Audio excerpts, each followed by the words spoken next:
I'm going to relance his Christmas book for 2010, How the Grinch Stole Christmas. And he's got his little green toy too.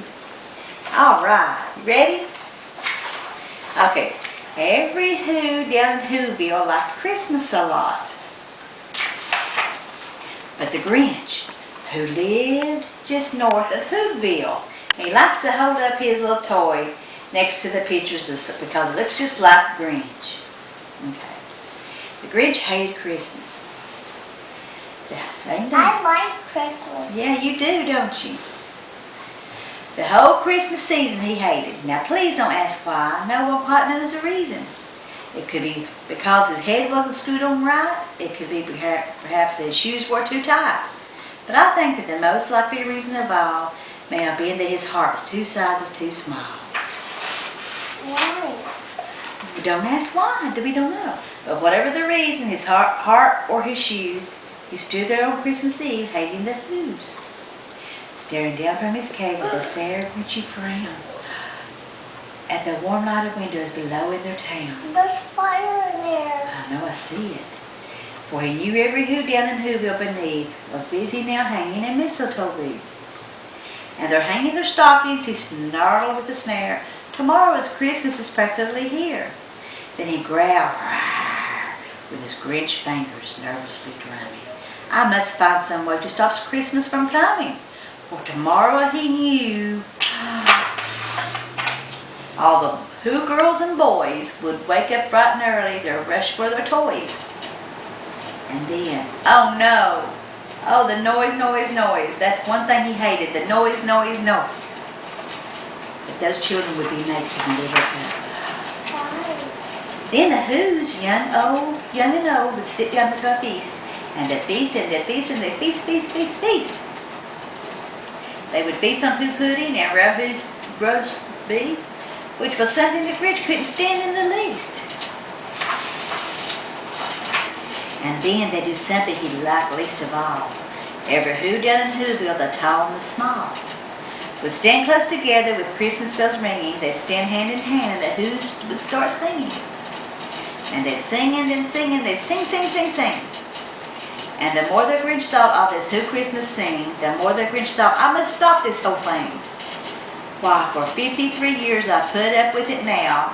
I must stop this Christmas from coming, but how? Then he got an idea, an awful idea. The Grinch got a wonderful, awful idea. I know just what to do, the Grinch laughed in his throat. And he made a quick Santa Claus hat and a coat.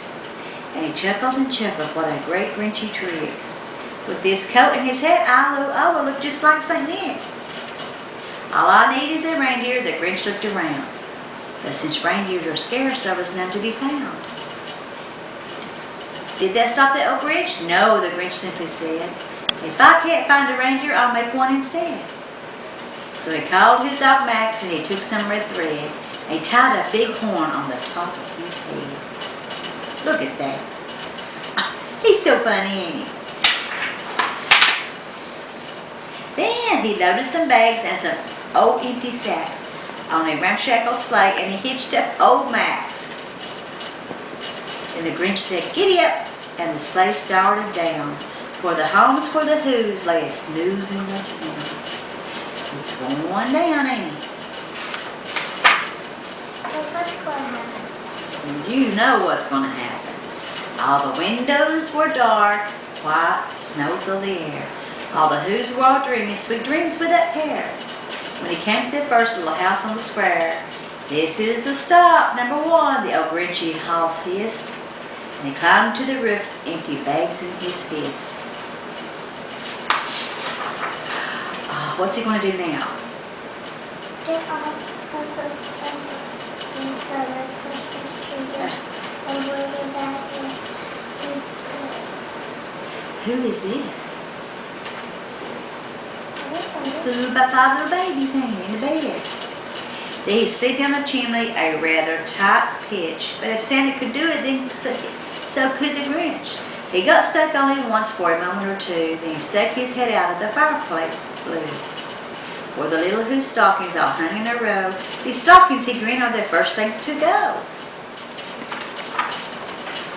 They slithered and slid with a smile most unpleasant. Around the whole room he took every present. He took their pop guns and bicycles, roller skates and drums. He took their checkerboards, tricycles, popsicles and plums. And he stuffed them in bags. Then the Grinch very And popcorn. Yes, stuffed all the bags with their popcorns one by one up the chimney hidden. Then he slunk to the ice box. He took the Who's fish. He took the Who's pudding. He took their roast beef. Cake. He's going to take the cake too. Yes, he's going to take the cake too, yeah. He cleaned out the ice box as quick as a flash. Why, that Grinch even took that last can of Who hash. Well, he tell you what. They snapped all the food up the chimney with glee. And now, grinned the Grinch, I will snuff up the tree. And the Grinch grabbed the tree and he started to shove when he heard a small sound like the coo of a dove. He turned around fast and saw a small Who, little Cindy Lou Who was not more than 2. The Grinch had been caught with his tiny Who daughter, who had got out of her bed for a cup of cold water. She stared at the Grinch and said, Santa Claus, why? Why are you taking our Christmas tree? Why? But you know the old Grinch was so smart and so slick, he thought up a lie and he thought up it quick. Why, my sweet little tot, the fake Santa Claus lied, you're a light on this tree. There's a light on this tree that won't light on one side. So I'm taking it home to my workshop, my dear. I'll fix it up there, then I'll bring it back here. And he fibbed, and his fib fooled the child, and he patted her head. And he got her a drink, and he sent her to bed. And when Cindy Lou Who went to bed with her cup, he went to the chimney and stepped the tree up.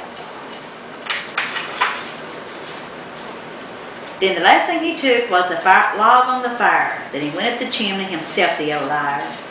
On the walls he left nothing but hooks and some wire and some wire.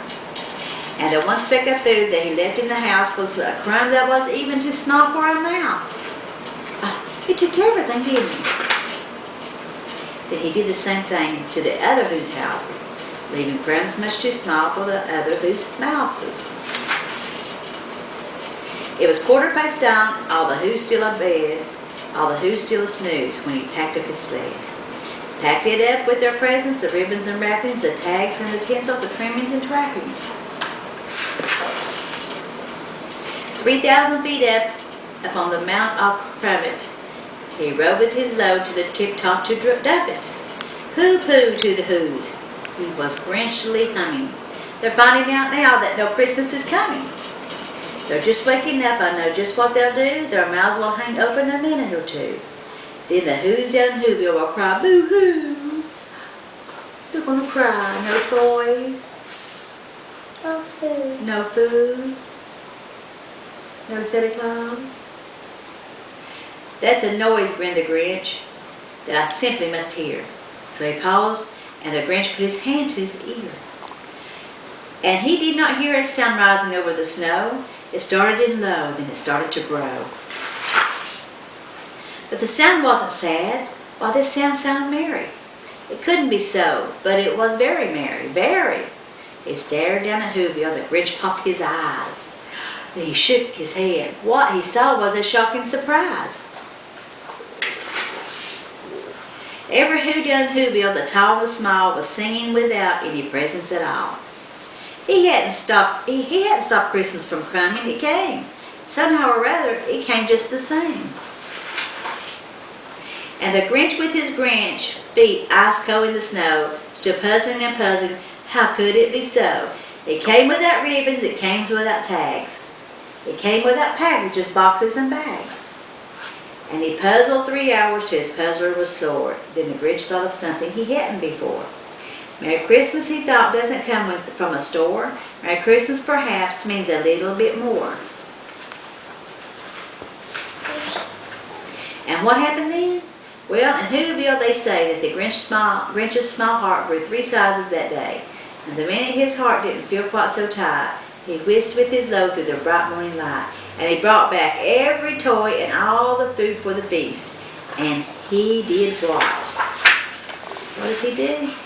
He himself, the Grinch, was the one that carved the roast pig, and he ate with them, didn't he? Gave all the toys back to the children. Now, is that your favorite story? It is? Now, you want to read it to me? You read it to me? Let's start. Let me see where we can start. Let me see where we can start. Hang on just a minute. Let's start right here. Let's start. This is your favorite place. Let's start right there.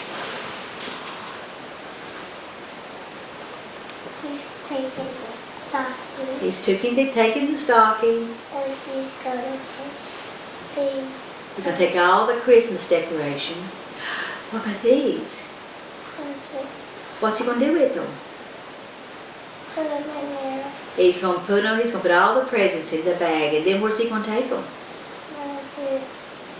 To his workshop. To his workshop. And the little babies are still asleep, ain't they? Yeah. Okay, turn the pages with your Spider-Man gloves on. Okay, let me see this one right here. This page right here. This page here. What's going on there? What's going on? He's taking the Christmas tree. Taking the Christmas tree up the chimney. And then who called him? The little, her name is Cindy, little Cindy Lou, ain't it? She got circles and one of Grinch. I know it. Is that the end? No, Oh, it's not the end? not yet. He took the wood from the wood stove, didn't he? And the mouse. He didn't even leave no bread for that mouse, did he? Okay, now then, what's happening down here? He hears them singing down there, don't he? There they are singing. Everybody. No, I'll show you something. Oh, show me something then. This is like my gloves. Yeah. Then he brought everything back, didn't he? All right. Is that the end? All right. Now see, this is Lance's favorite story for this year, Christmas.